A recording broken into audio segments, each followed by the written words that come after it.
modern consumer products, computers, vehicles, medical devices, and almost all the manufacturing, industrial, communications, outer space, and defense systems heavily depend on electronics.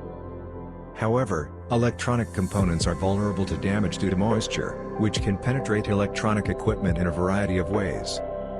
Direct contact with water may occur as a result of splashes, rain, or even immersion. Water vapor can penetrate through the ports or materials of the housing, and storage in a high humidity environment causes condensation on the surfaces or inside the components. The water ingress that occurs during the manufacturing process may also result in condensation when the ambient temperature changes. Moistened microelectronic components, resistors, capacitors, microcircuits, may fail before the warranted lifetime ends due to corrosion, which causes short circuits and oxidation.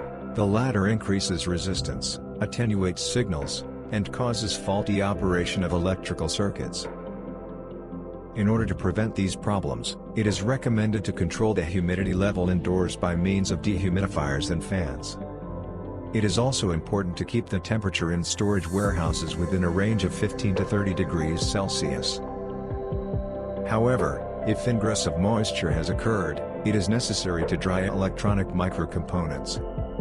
In order to solve this problem, GlobeCore has developed a drying technology that is implemented in SSC drying oven.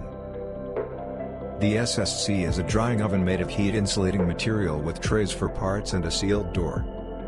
For drying, place the components on the trays, select the optimal temperature and duration of the process.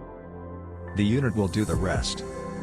Efficient drying is ensured by a powerful heater and fans that evenly distribute hot air inside the oven, and a vacuum pump that ensures complete moisture removal and better energy efficiency of the process.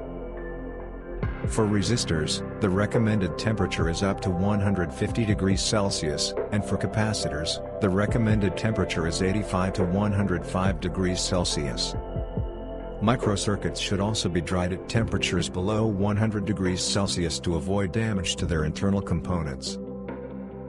It is worth noting that the SSC is multi-purpose equipment that can be used not only for drying, but also for baking and hardening of materials, because the maximum heating temperature in standard configuration reaches 400 degrees Celsius. This expands the scope of application of the equipment for various technological processes. And what methods for drying of electronic components do you use at your enterprise? Share the related experience in the comments section. For more information on the GlobeCore technology for drying of microelectronic components, please follow the link in the first comment or visit our website, www.globecore.com.